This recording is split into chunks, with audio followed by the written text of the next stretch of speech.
programa Domínio Público de hoje, teremos uma conversa com a vereadora eleita em Novo Hamburgo pelo Partido dos Trabalhadores, a professora Luciana Martins. Presidente do Sindicato dos Professores Municipais de Novo Hamburgo, Luciana somou 2.692 votos e assumirá pela primeira vez uma cadeira no Parlamento hamburguense. E para conduzir essa entrevista, conto com a participação da jornalista e colega Daniele Souza. Boa tarde, presidenta do Sindicato dos Professores. Boa tarde, E vereadora eleita. Boa tarde, hoje estou aqui nessa condição, né? Sim. E estaremos nestes dois espaços. Então, boa tarde, Jaime. Boa tarde, Daniela. Bom estar aqui. Vou deixar fazer um pouco diferente, deixar a Dani fazer a primeira pergunta. Tudo bem. Bom, Luciana, tu és uma frequentadora dessa casa, já há muitas lutas ao longo dos anos. Qual as tuas expectativas de assumir a cadeira no parlamento e estar dessa vez agora do outro lado do balcão? Pois é, né, Dani? Eu sou professora há 29 anos no município de Novo Hamburgo, tenho na minha história como trabalhadora do município a luta em defesa da educação pública, das trabalhadoras e dos trabalhadores. Então, essa casa, que é a casa do povo, ela deve ser, né, frequentada, e a gente tem demandas específicas, assim. Quais são as expectativas? E expectativas é poder estar à disposição, né, da comunidade, das minhas colegas professoras, dos meus colegas professores, servidoras, servidores, né, e que a gente possa ter muitas pessoas frequentando. Eu acho que é aproximar o legislativo, né, da comunidade. Não só para que venha aqui tensionar, que muitas vezes é este o lugar que nos cabe, mas para construir, né, as políticas públicas para a cidade. Dani, eu tenho uma questão que a gente tem acompanhado a Luciana já há bastante tempo, né? E a gente percebe, então, essa força aguerrida. Então, é nessa questão que eu te pergunto, como presidenta do Sindicato dos Professores, como é que tu traz? A Dani comentou essa questão do outro lado do balcão. Como é que tu vai trazer esse perfil que tu tinhas aqui, que vinhas na tribuna, fazer a defesa do municipalismo, porque somos também colegas, servidores. Como é que vai ser nessa condição, então, de vereadora? Olha, eu acho que esta postura aguerrida de estar à frente de uma entidade sindical, ela pode e deve ser utilizada aqui para defender as pautas da saúde, da educação, da segurança, daquilo que interessa para a vida real das pessoas, né? E é característico, é uma característica pessoal minha, né? De estar à disposição, de estar fazendo uma discussão mais forte em relação aos temas, né? E isso eu acho que é uma característica pessoal. Nós temos outras pessoas que já estiveram nesse espaço, que não transitaram por espaços coletivos e que também têm essa característica, né? Mas eu acho que essa minha experiência de ser uma das fundadoras do Sindprof, de uma organização, vai contribuir para esse mandato. Eu acho que a gente agrega, né? Hoje eu entro aqui nessa casa com uma condição de conhecer a cidade, de ter conhecimentos prévios que vão ajudar a gente a fazer um mandato de luta, de defesa de serviços públicos para a sociedade. A educação é a prioridade do teu mandato? Quais são as tuas expectativas em relação às questões né, deficitárias em relação à educação no município, né? Rotatividade de professores, infraestrutura das escolas? Como é que tu pretendes trazer essas pautas? Não tem dúvida nenhuma, né? Eu sou uma professora e a educação é uma das bandeiras deste mandato, assim como a saúde, assim como a questão da necessidade da gente discutir como a gente vive numa cidade que enfrentou em maio as cheias, a questão do meio ambiente, né? Mas sem dúvida nenhuma, até porque eu acredito que a educação ela dialoga, né, com os diversos temas da cidade. Então, para mim, é muito tranquilo e a gente pensa fazer um mandato pedagógico. Quando eu estou dizendo isso, a gente está dizendo que essas pautas vão permear essa discussão sobre condições de trabalho, sobre qualidade da educação. A gente tem uma tarefa em 2025, que é discutir um plano municipal de educação, né? É a gente se debruçar nesses dados que foram trazidos durante a campanha, inclusive pelo Tribunal Eleitoral. Nós temos um número significativo de jovens que não concluem o ensino médio. Né? Se nós pegarmos aí o perfil dos eleitores e das eleitoras de Novo Hamburgo, nós temos aí 30% que não concluíram o ensino fundamental. Nós temos 20% que não concluíram o ensino médio. Nós somos apenas 7% que temos o ensino superior. Então, a educação perpassa. Quando a gente fala em desenvolvimento econômico, isso não pode estar apartado dessa discussão da educação. A gente tem que discutir o desenvolvimento econômico a partir da educação. A gente tem que discutir. Ontem participei de uma reunião e o pessoal, 86% do que é gasto hoje no nosso hospital é com alta complexidade, com os leitos de UTI, que são apenas menos de meia centena, menos de 50 leitos, gastam 86% do orçamento. E a educação dialoga com isso, com a educação, com a saúde básica. Então, sem dúvida nenhuma que a educação vai permear todas as discussões. Citaste, Luciana, a questão ambiental, né, de maio, as chuvas, tudo aquilo que aconteceu, né, na nossa cidade, como a gente sabe bem. E tem um caso específico que tu já estás tomando pé da situação, que é na Vila Integração, uma escola, que está correndo o risco, pelo menos a intenção da atual administração, de transferir essa escola. Como é que tu tem, né, já dado essa resposta à sociedade, porque tu chegaste lá como uma presidenta do sindicato, ou como já olhando, tendo esse olhar de vereadora, né, a partir de 2025 e cuidar especificamente deste caso? Como que tu pretende trabalhar? A gente está trabalhando ali como uma professora eleita vereadora, né? E assim, ó, Jaime, tu traz a questão da escola Helena Cães Sampaio, que tem uma discussão de uma transferência, né, desse prédio para uma outra localidade do bairro. Mas nós temos uma escola de educação infantil que está fechada. Né? Nós temos uma escola... Nesse mesmo lugar? Não, na Santo Afonso. Não. A EMEI Sabiá hoje é uma perfeito. EMEI que está com o prédio e até onde eu tenho conhecimento, sequer está sendo, né, feito qualquer manutenção. Então, quando a gente está falando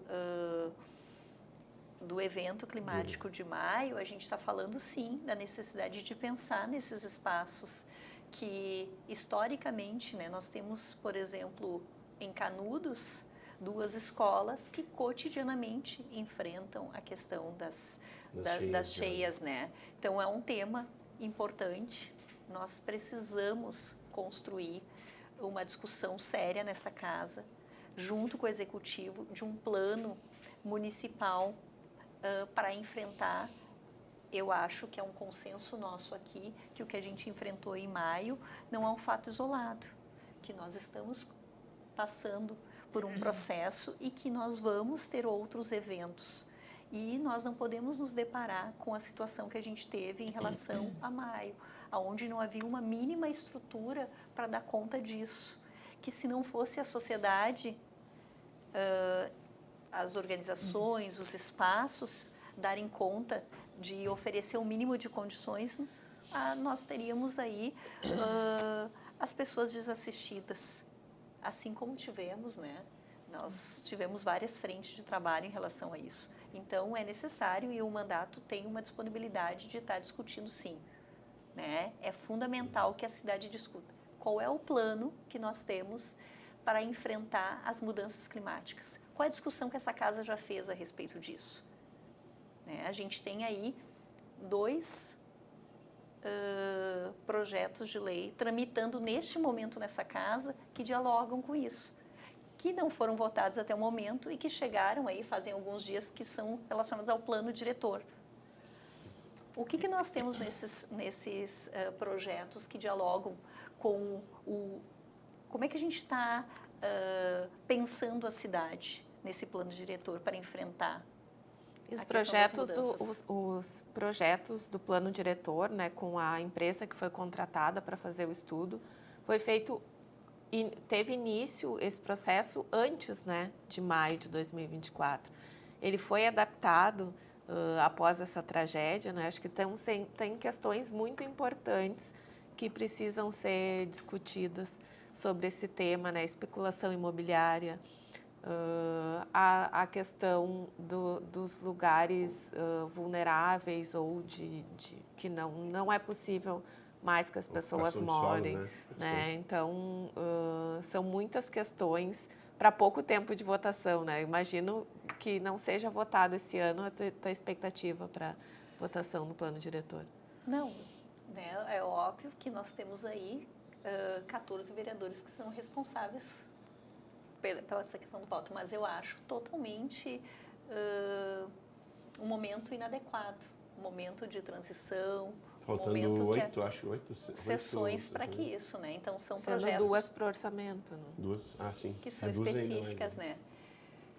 E são projetos de lei complementar, então que precisam aí de 8 votos. Eu acho que se o executivo não encaminhou isso num outro momento do ano, esse é o momento mais inadequado.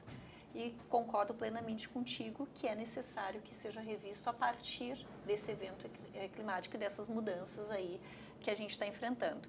E eu estou trazendo isso na pauta porque isso foi um dos assuntos que eu dialoguei durante a minha campanha. Né? Eu trouxe essa pauta para os meus eleitores que eu estava dialogando. É necessário a gente pensar como é que a gente enfrenta. Não é possível. E a gente vive hoje um momento, por exemplo, a gente está gravando esse programa no dia 13, é isso? Nós temos 2 dias aí para que a cidade faça a sua inscrição na Conferência Nacional do Meio Ambiente, que vai acontecer em Brasília no ano que vem. E hoje, antes de vir gravar esse programa, inclusive fiz um contato com alguém que faz parte do Conselho Municipal do Meio Ambiente para questionar, tendo em vista que eu não vi nenhuma movimentação e tenho interesse de participar da conferência municipal, que é necessária, que antecede, né?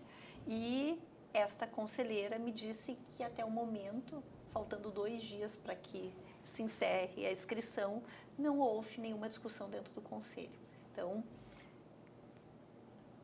é necessário que a gente discuta a questão do meio ambiente, né? Uma pauta tua também, o fortalecimento dos conselhos. A gente tem alguns, o conselho é a representação da sociedade civil, mas temos alguns conselhos mais, outros menos atuantes e outros como o Conselho de Igualdade Racial, que ainda não foi implementado no município, apesar de ter lei já desde 2016. Essa também é uma pauta tua, fortalecimento dos conselhos municipais? É uma característica deste mandato. Né? Eu acho, quando eu digo que nós faremos um mandato com uma característica pedagógica, é disso que a gente está falando. A instituição do Conselho de Igualdade Racial e o fortalecimento desses espaços. Né?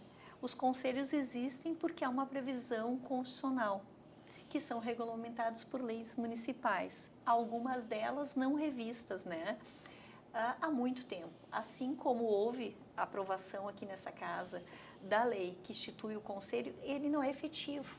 Eu poderia estar falando, por exemplo, do Conselho Municipal de Educação, que é o mais antigo do Brasil, e que ele não é revisto a sua Constituição, as suas atribuições há muito tempo. Então, esse mandato, o mandato da professora Luciana vai ter uma das bandeiras aí, conversar. A gente tem circulado por esses espaços para se apropriar e que realmente a sociedade esteja representada. E que os conselhos, sejam eles deliberativos, sejam eles consultivos, realmente possam desempenhar o seu papel. Isto me parece ser fundamental. Quando a gente fala em democracia, em participação, a gente precisa ver esses espaços decisórios e como eles estão organizados. E o legislativo tem este papel. E, sem dúvida nenhuma, eu vou estar me empenhando para que a gente possa, a nível de legislação, a nível de organização, efetuar a participação da sociedade nos conselhos. Luciano, O prefeito eleito, o Gustavo Fink, ainda na condição de vereador, sempre dialogou muito contigo, né, com o sindicato dos professores, e vocês já tiveram bastante momentos de convergência. Agora, tu estás num campo, né, político que é diferenciado, é mais à esquerda e ele mais à direita. Como tu pretende manter esse diálogo? É possível agora na condição de executivo? Como é que vai funcionar? Olha, Jaime, é uma característica pessoal minha dialogar, né? Eu acho que quando a gente é professora, faz parte disso. Em nenhum momento me parece que por estarmos hoje, eu no Legislativo e o Gustavo Fink, prefeito eleito no Executivo, que não haja bem, pelo contrário, né? E acho que localmente essa discussão, mesmo que durante a campanha, o prefeito eleito tenha se utilizado disso para angariar votos Desse campo político? Dessa divisão, né? Sim. E que a gente vive a nível nacional e que me parece que não dialoga com a necessidade da cidade. Mesmo que ele tenha feito esse exercício, eu entendo que tenha sido... e aí ele precisa falar com o eleitor dele, porque ele fez isso durante a campanha, né? O prefeito é prefeito da cidade. A vereadora é vereadora da cidade, né? O processo eleitoral aconteceu dia 6 de outubro. A partir daí, é cada um dentro do seu espaço, com a sua atribuição, fazer o melhor para a cidade. É para isso que a gente se dispõe, é para isso que a política existe. Ela não existe para dividir, ela existe para somar. E ela existe para resolver a vida das pessoas. E quem está falando isso é uma professora de história, não de matemática, né? Não de matemática, né? Mas que também precisa, nessa casa, pensar Sim. que se resolve a vida da sociedade com o orçamento, né? E que essa casa tem atribuição, para além de aprovar as peças orçamentárias, de acompanhar, de fiscalizar. E isso, Jaime, esta vereadora não se furtará de fazer. É necessário que o Legislativo faça esse acompanhamento.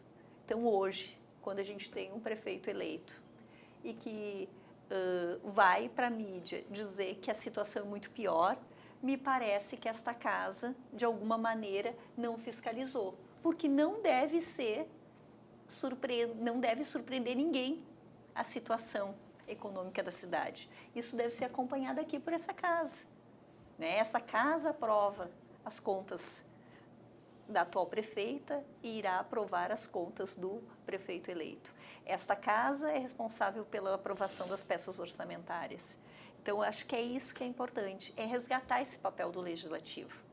E eu tenho que é a função primordial do Legislativo, muita antes clareza de formar leis, né, é fiscalizar. Eu tenho muita clareza disso e não me furtarei de fazer. Mas tenho certeza que teremos aí um diálogo, né, para o melhor da cidade, sem problemas. Tu foste eleita pelo Partido dos Trabalhadores, que é o partido do governo federal. Como tu pretendes fazer essa interlocução, né? A gente sabe, uma vez que a cidade necessita de muitos recursos e de projetos encaminhados para conseguir esses recursos para o governo federal. Como é que tu pretendes fazer essa interlocução? Tenho acompanhado que tu tens feito com a deputada estadual Sofia Cavedon nas questões de educação, mas como vai ser o teu contato com Brasília? Olha, Dani, com certeza, né, estar hoje com o mandato do Partido das Trabalhadoras e dos Trabalhadores nos faz que a gente tenha essa aproximação, né, e tudo que for possível fazer em relação a essas pontes necessárias, e não só com a deputada estadual Sofia, mas também conversei com o deputado Leonel, e a gente também tem hoje, né, e acho que a sociedade precisa discutir essa questão das emendas parlamentares, que de alguma forma são agregadas ao orçamento municipal, e que esse contato com os deputados estaduais e com os deputados federais possibilitam trazer para a cidade esses recursos, né? Mas há uma disponibilidade. E a gente tem visto que algo que é necessário a gente estar conversando aqui no Legislativo são as políticas públicas do governo federal. Hoje, por exemplo, nós temos uma escola de tempo integral em Novo Hamburgo, que é a EMEB Hermes da Fonseca, e que só atende os alunos de forma integral, com um projeto muito importante e que a gente acredita muito porque são recursos federais. Então, também tenho esse papel aqui de estar fazendo essa ponte no sentido de que mais importante que as emendas, eu acho que são as políticas públicas. A Secretaria de Educação, né? Assim como as demais secretarias possam estar acessando. E essa é uma dúvida também, né? O governo federal disponibilizou um aumento de escolas. Quantas teremos em 2025, em 2026, em 2027 de turno integral? Então, essa é a primeira conversa aí com o prefeito da cidade e com quem estiver à frente da Secretaria de Educação a partir de 2025, que possa se utilizar das políticas públicas do governo federal para que realmente atenda às necessidades. E a discussão da educação em tempo integral, ela permeou muito a campanha política, né? Seja para a educação infantil, seja para os demais anos da educação básica. Então, com certeza, Dani, isso facilita. Aproveitar o gancho, tu ia falar da bancada? Não, eu ia dizer que um dos gargalos e das principais reclamações das famílias são as vagas para a educação infantil em turno único, né? Essa é uma discussão que tem que ser trazida aqui para essa casa. Eu até vou me permitir a não utilizar a palavra reclamação, a necessidade, né? Ao direito. Hoje nós vivemos uma situação, né? E que permeou esses 8 anos de governo, né? Que é o mundo real e aquilo que é publicizado. Hoje nós somos, e sou cotidianamente, Dani, questionada por pessoas que não são de Novo Hamburgo. Tu é da cidade que não tem demanda na educação infantil, que não existe lista de espera. Não, eu sou da cidade que dificulta o acesso às mães trabalhadoras a terem turno integral, né? Eu sou da cidade onde a gente diz que não existe, porque as famílias mais vulneráveis não acessam a educação infantil. E eu lamento muito isso. E é necessário, sim. Nós tivemos aqui nessa casa, eu não me recordo, mas possivelmente no 2º ano de governo Fátima, uma audiência pública. E quando as pessoas me perguntam das coisas mais marcantes que eu já vivi nesta casa aqui, eu vou dizer que foi essa audiência pública, que foi no final de tarde, e quem estava sentado nas cadeiras eram mulheres com os seus filhos, vindo de uma jornada de trabalho. E elas ouviram de uma mesa, né? A audiência pública tinha por objetivo explicar a redução da carga horária, tendo como objetivo ou como justificativa que todos tivessem vaga. E eu saí muito impactada, Dani, porque aquelas mulheres e aquelas crianças estavam tendo o seu direito violado.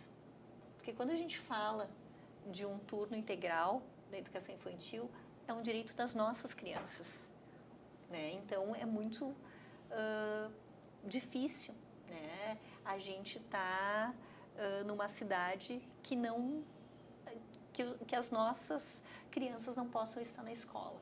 Porque tu oferecer um turno de 4 horas, das 7h30 às 11h30, para uma família onde a mãe e o pai trabalham e essa criança tem 1 ano, 2 anos, né?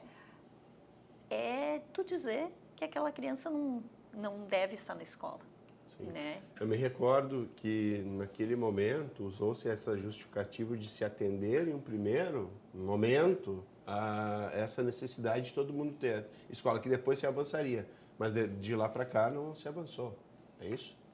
Não, bem pelo contrário, hoje a gente atende menos de 50%, né?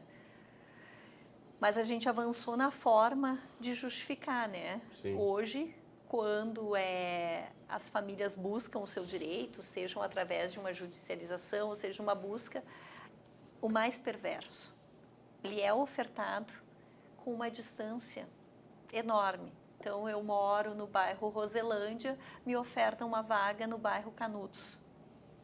Para que eu possa desistir dessa vaga, mas que a secretaria tenha uma justificativa de que atendeu ali a necessidade. Então, Dani, com certeza, nós estaremos discutindo o direito das crianças a acessarem a educação infantil, né? E a gente tem aí hoje vários projetos do governo federal que visam incentivar, né? E é uma questão de adesão e é uma questão de reconhecer. Eu acho que a gente parte daí. Mesmo que não se tenha a condição de atender a todos e a todas as crianças, mas no momento em que o município reconhece que não atende, que não dá conta da demanda, a gente pode avançar. Mas quando a gente cria esses tipos de artifícios ou justificativas, a gente não avança, porque a gente vende a ideia que não tem. E durante quem vive lá o mundo dos bairros sabe, sim, que as nossas crianças estão fora da educação infantil. Queria aproveitar o gancho, quando a Dani falou sobre a questão de alinhamento com o PT, eu lembrei no caso da bancada. Essa eleição, ela realmente foi bem polarizada, mas o PT conseguiu dobrar, porque existia uma cadeira e nessa eleição ele fez 2 cadeiras. E tu foste a mais votada, inclusive com um vereador que já exerce mandato. Como é que é para ti esse crescimento, então, da esquerda nesse momento, que se houve essa, como tu citaste antes, dessa polarização, que é parte do jogo, a gente sabe bem? Eu acho que é fruto de um trabalho, né? E eu acho que a gente avançou. Hoje nós somos uma vereadora e um vereador, né? E vamos trabalhar para que para que daqui a 4 anos a gente possa estar dobrando, que tenhamos 4, né? Que foi a maior bancada. E mulheres também mais, né?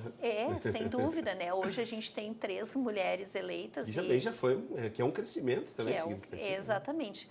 Pouco, né? Pouco, mas né? já Quando a gente, representa, né? Sem dúvida. E uma das questões que eu tenho dito também, que o mandato tem obrigação, tem um papel fundamental de incentivar as mulheres a participarem da vida política, seja ela dentro do partido das trabalhadoras e dos trabalhadores, seja ela no legislativo, seja ela no executivo, é necessário. As nossas pautas não são visibilizadas se as mulheres não estiverem nesse espaço. E é necessário que a gente avance, né? Eu venho de um mundo, ocupar um espaço dentro de um sindicato e ser mulher, ele já diz muito, porque o mundo também sindical é masculino, né? As entidades são, né, de poder que decisórios são ocupados pelos homens. Então é um desafio.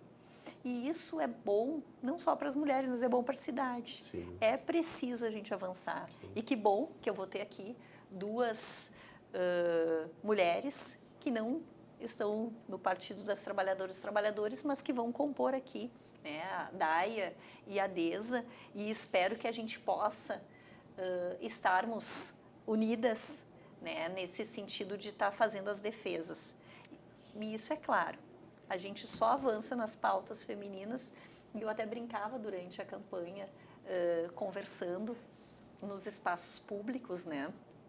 Eu fiz uma campanha muito próxima do eleitor, seja na rua, no paradão, enfim, na área central da cidade, e eu sempre discutia quais são as pautas hoje que são trazidas mais importantes. A oncologia, a questão do acesso à educação infantil, e aí eu perguntava, se nós pensarmos hoje a maior incidência de pessoas que necessitam de tratamento oncológico, elas são homens ou são mulheres? Quem mais acessa a educação infantil, a necessidade maior, né? E eu estou aqui ladeada com uma mãe e com um pai. Quando a gente bota na balança aí quais são os cuidados lá, quem mais no cotidiano tem esse olhar aí com as crianças? E eu perguntava, era assim, unânime de dizer as mulheres. E por que nós não temos, né? Essa mesma representatividade. Exatamente, em ter aqui uma questão de equidade. Sendo que as mulheres também são a maioria do eleitorado. Sim. 53%, né, Dani? Então, nós temos que pensar que... Não só do eleitorado, mas da quantidade da de mulheres população. Da população. Sim, né? Mas acho então até que é nós, maior esse número. então nós talvez. temos que pensar aqui, fica aqui um convite para quem estiver nos assistindo, que a gente, se hoje, em 2025, teremos 3 mulheres, que a gente possa, em 2028, eleger 7 mulheres. E que a gente trabalhe com esse princípio da equidade. Eu acho que esse é o objetivo, né? Sejam elas das mais... diferentes campos exatamente, né? Professoras, advogadas, médicas, trabalhadoras. Eu acho que a gente precisa dessa diversidade, de quem vem defender a causa animal, de quem tem uma relação com a segurança. Acho que isso é fundamental. E que a gente tem esse princípio de equidade. São 14 cadeiras no Legislativo, que tenhamos aí 7 homens e 7 mulheres. A Câmara tem uma Procuradoria Especial da Mulher, né? E agora nós teremos 3 vereadoras para ocupar possivelmente 2 vagas, porque é um mandato de 2 anos. Esse é um desejo teu, ser procuradora? Já pensaste sobre isso? Não, com certeza, né? Todos os espaços que pudermos ocupar. E, bom, temos 3 vereadoras, temos um mandato de 2 e isso é fixo, precisa ser 2 mesmo. Será que nós não podemos aí fazer uma alternância nesses espaços? É uma característica pessoal minha, né? As coisas são dessa forma, mas necessariamente elas podem ser alteradas, né? E quem sabe a gente pode fazer, né? Que as 3 vereadoras tenham espaço. Eu, com certeza, tenho interesse em participar e todo o espaço e fui eleita para estar ocupando os espaços, para ocupar as defesas. Acompanhei no último domingo a ação lá na Vila Palmeira. Acho que é importantíssimo a gente discutir e a gente ofertar, né, a possibilidade dessa casa estar fazendo essa ponte entre essas diversas entidades. Então, vida longa para a Rede Lilás. Vida longa para a Procuradoria. Não conversei com nenhuma das 2 vereadoras eleitas, mas estou à disposição e com certeza vamos criar uma proposição para que todo mundo que tenha interesse possa participar. Mudar um pouquinho de assunto. Introduzir uma questão sobre inovação, que é uma pauta que eu tenho trabalhado bastante durante o ano.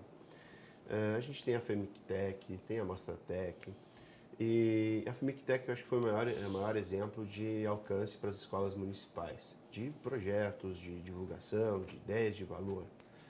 Como é que tu enxerga, né, essa questão da inovação e como ajudar a cidade a melhorar esse processo, já que a gente teve recentemente também a inauguração do CIT? Olha, acho que estaremos disponíveis para a gente estar pensando. Quando a gente está pensando em FEMIC-TEC ou Mostratec, a gente está dizendo que é um ensino pela pesquisa, né?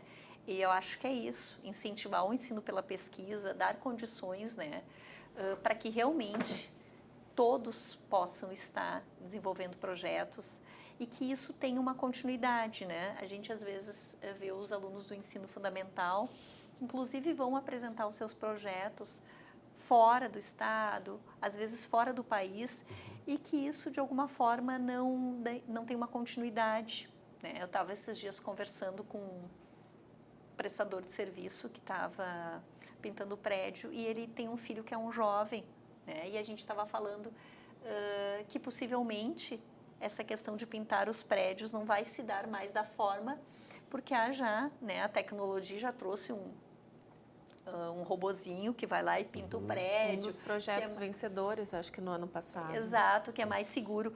E esse jovem, então, estava me falando, né, da necessidade de ter uma incubadora para receber esse projeto, para que ele pudesse ser desenvolvido e para que ele pudesse ser vendido, né? Então, assim, eu acho que além do ensino da pesquisa, além das nossas feiras aí, que é que é a forma da sociedade se apropriar, precisa ter uma continuidade, precisa ter um espaço em Novo Hamburgo que acolha esses projetos e que possa desenvolver. Nós temos a escola referência no estado, técnica, né, que é o Liberato. Nós precisamos enquanto cidade, não só sediar essa escola, mas realmente desenvolver esses projetos. E isso, para mim, é desenvolvimento econômico também. Né? A gente discute muito a necessidade de se pensar como a cidade vai organizar, como a cidade transita nesse desenvolvimento. É educação. Né? Então, é necessário. E que bom, né, que foi inaugurado depois de muito... Tudo tem acontecido no final do ano, né? Depois de muito tempo, né? E que esse realmente seja um espaço e que ele seja aproveitado para a cidade, né? Aquele prédio foi construído com dinheiro público, então ele precisa estar a serviço da cidade. Esses equipamentos que vêm para a cidade e que, com o passar do tempo, eles acabam, né, perdendo a sua natureza de servirem para a cidade, é importante que a gente acompanhe. E a gente vai estar muito atento aí à questão do CIT. Sim. Bom, a gente falou bastante em educação. Essa casa tem um espaço educativo, né, que é a Escola do Legislativo, voltado para a educação da cidadania, também para a formação aqui dos servidores. Como é que tu vês a importância da escola e quais temas tu já pensou em algum tema que a gente pode trazer aqui também para fazer essa aproximação do legislativo com a comunidade? Olha só que privilégio, né? Nós temos uma casa legislativa que tem uma escola do legislativo e teremos uma professora eleita. Com certeza, né, Dani? Quando tu me pergunta projeto, eu acho que a gente tem um projeto que é, né, de extrema visibilidade, que eu acho que a gente precisa desenvolver mais. O vereador Mirim. Que é o vereador Mirim, que é vender para as nossas crianças, para os nossos pré-adolescentes, a possibilidade deles estarem aqui, né, deles estarem discutindo nos seus espaços escolares projetos, anseios, necessidades. Então, com certeza, sou parceira número 1 de carteirinha do projeto e quero muito estar perto da Escola do Legislativo. Acompanhei este ano mesmo um seminário, né, onde o tema foi a questão da responsabilidade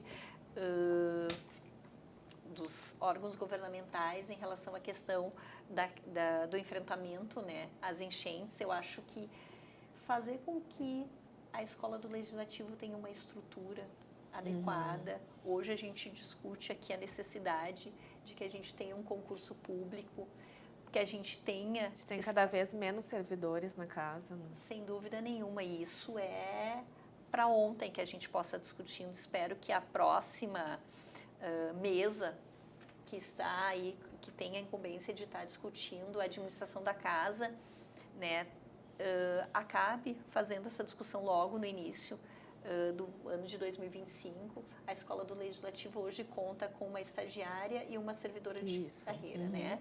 E talvez pensar agregar escola, ela talvez tenha necessidade de ter alguém aqui como servidora da casa, também pensando como educação, né? E por que não alguém da área da pedagogia para compor esse espaço para estar dialogando sobre a importância de pensar atividades nesse sentido. Então, que bom, né, que temos uma escola do legislativo. Não sei quantos legislativos municipais tem, mas é um privilégio. Sim, não assim são muitos. Como essa TV, né? Então, olha quanta coisa boa nós temos aqui nesse legislativo. Somos cada vez menores no número.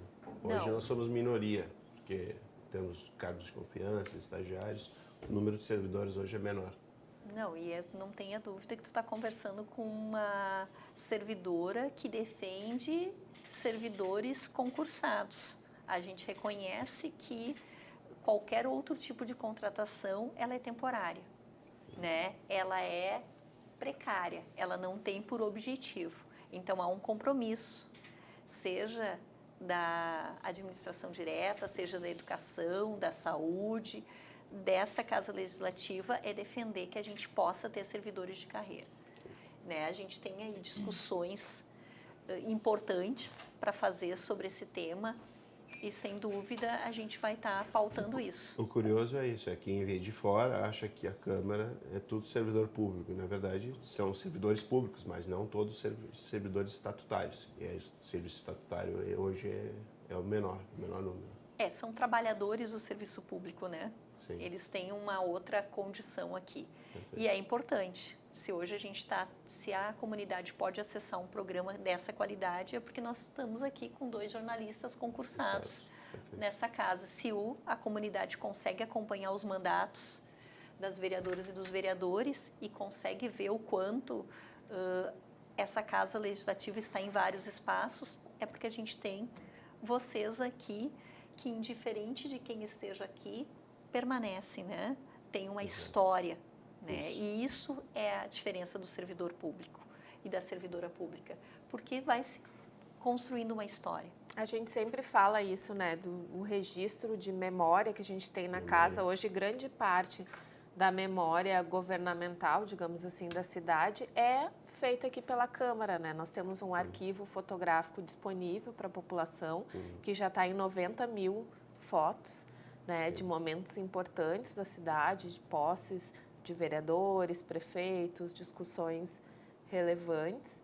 E isso também, esse assunto em relação aos servidores, nos traz a pauta do IPAZEM, né, que é uma discussão importantíssima e que vi nas mídias ontem que o governo começou a fazer a transição dentro do Instituto. Né? Chegaste já a acompanhar alguma coisa? Quais são as prioridades em relação ao IPAZEM? As prioridades em relação ao IPAZEM é que a gente tenha um Instituto de Previdência e Assistência com Saúde Financeira, né? E isso não é bom só para o servidor. Essa é uma pauta da cidade, né? Normalmente, ela torna-se pauta da cidade quando a gente discute as peças orçamentárias, onde há uma publicidade enorme do valor que é destinado ao IPAZEM, né? Então, é isso. Nós estamos novamente com uma situação de uma inadimplência do governo atual em relação aos pagamentos. Né? Hoje, houve uma flexibilização no Rio Grande do Sul para certificações de registro previdenciário, que é o mecanismo que obriga a administração a pagar a cada 6 meses para ter, e houve uma flexibilização. Essa flexibilização foi utilizada aqui para não pagamento, e isso está lá acessível no portal do próprio IPAZEM, através das atas, né?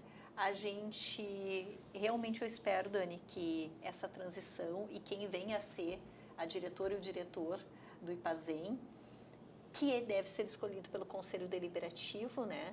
Porque mesmo que a administração, e deve fazer mesmo a transição, o diretor e a diretora, salvo haja qualquer alteração na legislação, ocorre dentro do Conselho Deliberativo. Então, é fundamental que a gente discuta isso. Como está a questão da cadeira do Sindiprof no Conselho? Então, hoje nós não ocupamos espaço nenhum dentro do Conselho Deliberativo. Lamentamos. Tivemos aí uma pequena participação, né? Esperamos, e é um compromisso, me pareceu, do prefeito eleito, de que deva ser aí um dos primeiros projetos a serem encaminhados aqui para casa em relação à alteração no 154, né? Que é a lei que institui, aonde traga as 2 entidades sindicais para ocuparem. Como é que é o Conselho Deliberativo? São 9 cadeiras, 5 representantes sendo direcionadas aos trabalhadores, ou seja, as suas entidades representativas devem estar ocupando essas cadeiras, 5 no Conselho Deliberativo e 2 no Conselho Fiscal. 5 no Conselho Deliberativo e 1 no Conselho Fiscal. Então, que a gente possa ter, acho que também é uma das conversas, que aí a vereadora Luciana e a presidente do sindicato vai estar fazendo com o prefeito eleito. Lamento que após 8 anos, né, a administração tenha deixado de fazer isso, porque é bom para a administração, certo? Avançar nesse sentido de representatividade. E a gente tem aí uma questão de uma dívida em aberto, né? Nós temos toda uma assistência de 2023 e de 2024 que não foram pagas pela administração. E a redução também do percentual de assistência, que não me parece que foi uma coisa boa para o Instituto, né? Não, bem pelo contrário. Isso foi... e a gente fez essa discussão aqui nessa casa, né? Nós somos derrotados nessa casa que a diminuição da parte, seja ela patronal, seja ela da parte do servidor, traria prejuízo. Hoje, mensalmente, o nosso fundo está deficitário da parte da assistência. E a gente só está mantendo assistência porque a gente tem um fundo de reserva, né? Então, é como se a gente tivesse uma gordurinha e não fosse mais se alimentar. E fosse, o que vai acontecer? Se fosse só consumir, né? E é importante essa discussão. E também é um compromisso aqui como servidora que a gente faça essa discussão do que significa, né, a assistência e o que significa a previdência. E o senso comum, a comunidade precisa entender que a discussão, por exemplo, da previdência aqui do IPAZEM, ela torna-se pública e ela é utilizada como algo negativo. Mas quando a gente está falando para a iniciativa privada, todos nós pagamos a conta e pagamos a conta da previdência, porque quando tu desonera uma folha de pagamento, por exemplo, para uma indústria de calçado, com o objetivo dela dizer que vai ofertar mais empregos, vai produzir mais. O que nem sempre acontece. Exato. A gente está dizendo que quem vai pagar aquela conta dessa desoneração somos todos nós, sejamos servidores, sejamos trabalhadores do comércio, sejamos trabalhadores da indústria, dos serviços, todos iremos pagar. Aí ela é, né, dividida e sem o nosso consentimento. Aqui, quando a gente discute a questão da previdência do servidor, a gente bota uma lupa bastante grande como algo negativo. Previdência, ter a possibilidade de se aposentar é um direito e isso não é nem possível discutir. Me parece um absurdo uma cidade que discute que o problema, ou que tenta trazer, um gestor público que tenta trazer para essa casa aqui a impossibilidade de aplicar recursos por causa da Previdência. Isso me parece totalmente... Outra questão, que fazendo um gancho com a tua resposta, é a cadeia produtiva da cultura, que também, toda vez que acontece um problema, se corta na cultura, como aconteceu com um projeto que foi aprovado recentemente aqui nessa casa.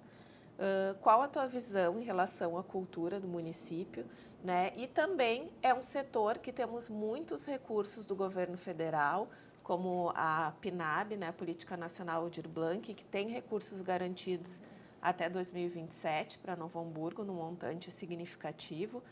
Como o teu mandato pretende atuar em relação ao setor cultural? Hoje, falar em cultura numa cidade que não vai ter a Feira do Livro, até o presente momento, é isso que temos. 40ª edição seria.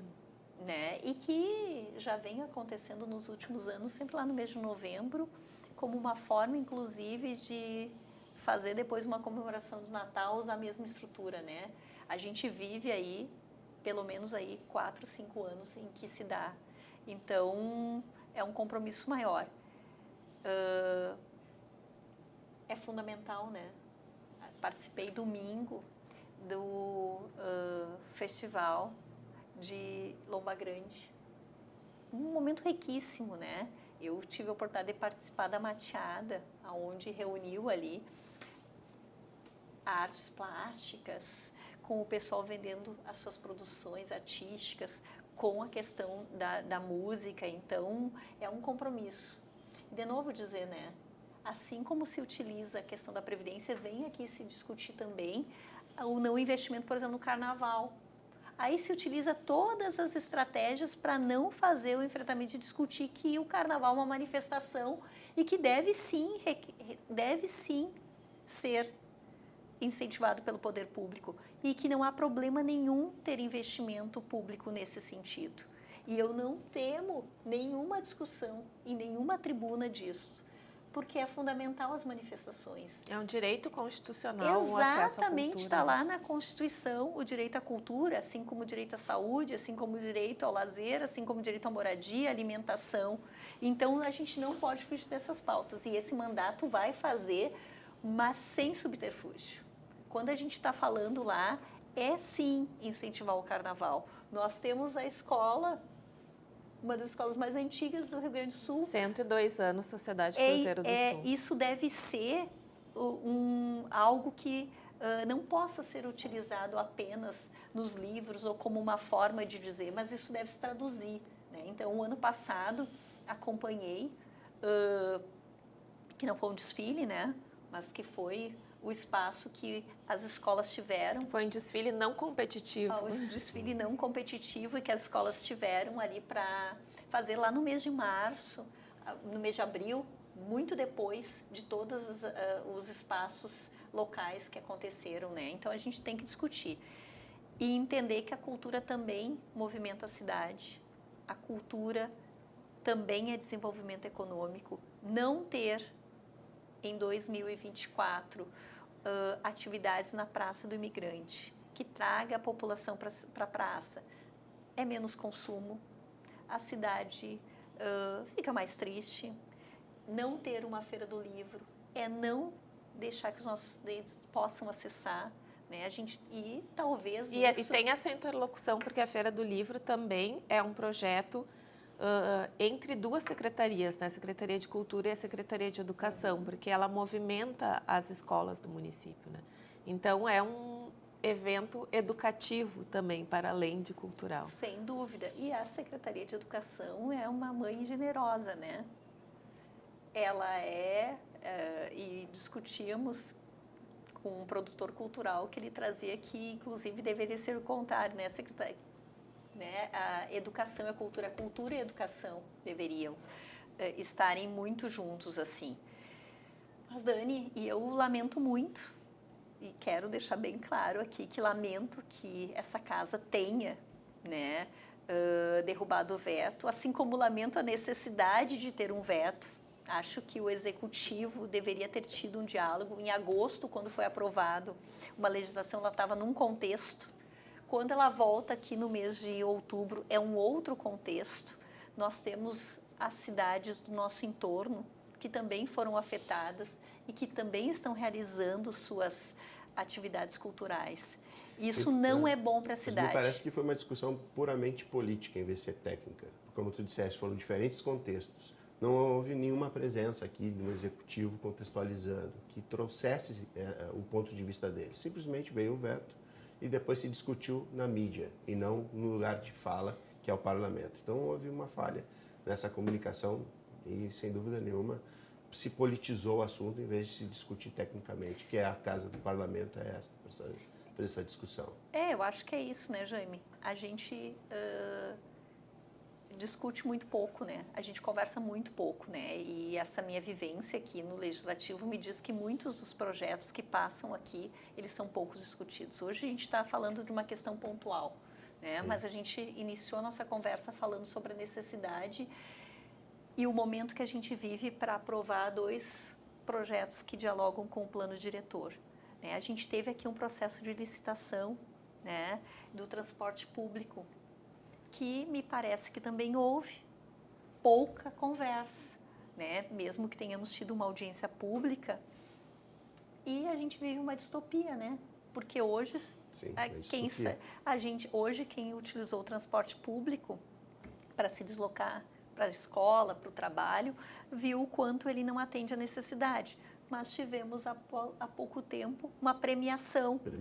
E eu acho que a política precisa, e por isso, né, que a gente vive esse conflito. Nós tivemos aí quase 30% de eleitores que não foram na urna, se abstiveram de escolher.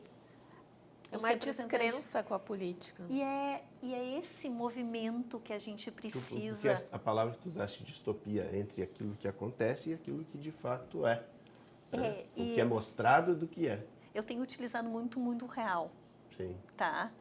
Sim. Porque aquele que precisa usar os equipamentos públicos de educação, de saúde, de cultura, ou seja, de transporte público, ele vive uma realidade.